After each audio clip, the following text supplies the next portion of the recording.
Hi, I'm Nicole from CrossFit 248. And I'm Nick. Today we're going to be talking about glute activation and some glute activation exercises. So I'm going to come over here to the board. If you can't see it, don't worry. I'll have it written up in the rest of the blog post. But glute activation, what is it? We do glute activation exercises just to make a connection from our brains to our glutes. Many of us don't have very good ability to fire our glutes when we're working out. That's caused by all of our sitting in the car, at work, on the couch, wherever it may be. But when you're sitting, your glutes aren't firing at all. They're just completely relaxed, so that connection between your brain and your glutes isn't really there. Another thing, when we stand up, because it's not there, you might not be able to see me because I'm pregnant, but Nick,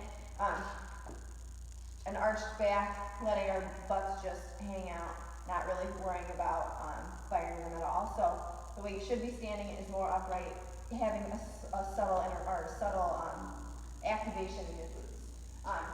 Why do we do glute activation exercises? What I just said, to help that fire. It helps reduce injury greatly to have glutes that fire, and that's the most important thing that we're worried about. Also, it'll help you lift. It'll help you lift more weight. It'll help the form in your lifting, all of that kind of stuff. So it's super important. So we're going to go over 4 exercises today. The first one being glute bridges. I'm going to have Nick lay on the ground. This is a super simple exercise you can do at home. So your feet are shoulder width apart, maybe a little bit outside that. Outside that is fine. Hands are on the ground, wherever's comfortable. And then from here, Nick's just going to lift his hips up, flexing his glutes, and then come back down. So really thinking about firing those glutes while lifting those hips up. And that's it. Pretty simple exercise. Another variation of this exercise would be single leg. Single leg's awesome because it targets one glute at a time, so that if there are any imbalances, it balances those out. So Nick will put his foot in the air, flex his glutes, bring his hips up. Same thing, just with one leg. Thanks, Nick. A little bit more difficult version, or just a different version that gives you more resistance, would be banded. So we have 2 70-pound dumbbells with a resistance band around both. You can also do this with pegs on a pull-up rig or on a squat rack or something like that. So here, the band will just be in your hip crease, and you'll be doing the same thing, lifting your hips up, flexing your glutes, and bringing your hips back down to the ground.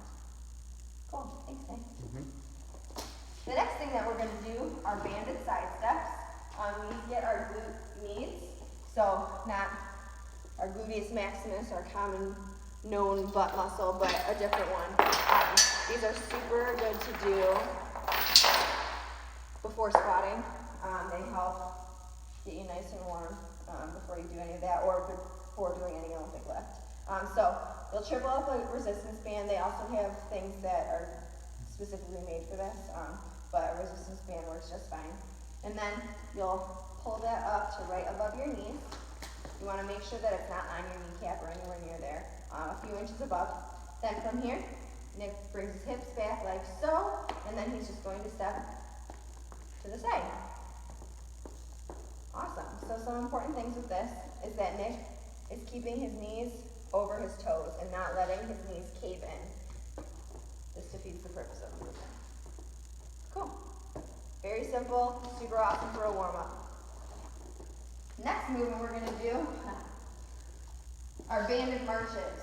You can also do these without a band, just by holding something in front of you, which we'll show now. So Nick's going to use a medicine ball. So Nick's holding the medicine ball in front of him, and now he's just going to march. So knees are going high, just walking in place. Awesome. Thanks, Nick. An even better way to do this would be to get a dip belt. Using the same setup you used for your glute bridges, you're going to get the chain of the dip belt around the band.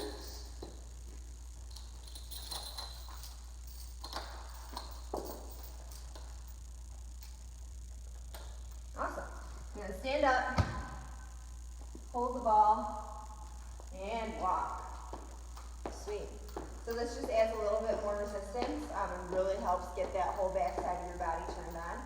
The belt for this should be resting right on top of your hip bones. It's kind of a natural stepping place, so you'll find that out. Thanks, Ben. Our last exercise that we're doing is super easy home or as a warm-up or wherever you want. It just uses your body. So Nick is going to get on all fours. The most important thing for this is that he's keeping his midline nice and tight. So he doesn't want his back to arch like this or his back to round like this. So keeping a nice neutral spine, meaning having a nice tight midline, bringing your belly button to your spine, thinking about flexing your abs. And then from here, he's gonna bring one leg up, flexing his glute, and then bring that knee back down. So like so, switch legs for me so they can see. Awesome, bringing it up, and then bringing the knee back down, not quite touching the floor, bringing it up again. With all of these exercises today, thanks, Sam, you wanna really think about actively firing your glutes. So, starts with your brain, think about it. But that's it. If you have any questions about any of this, feel free to contact us at coach@crossfit-248.com. There will be a little bit more info in the blog post and a little bit of a sample workout. So yeah, if you have any questions, let us know. Thanks.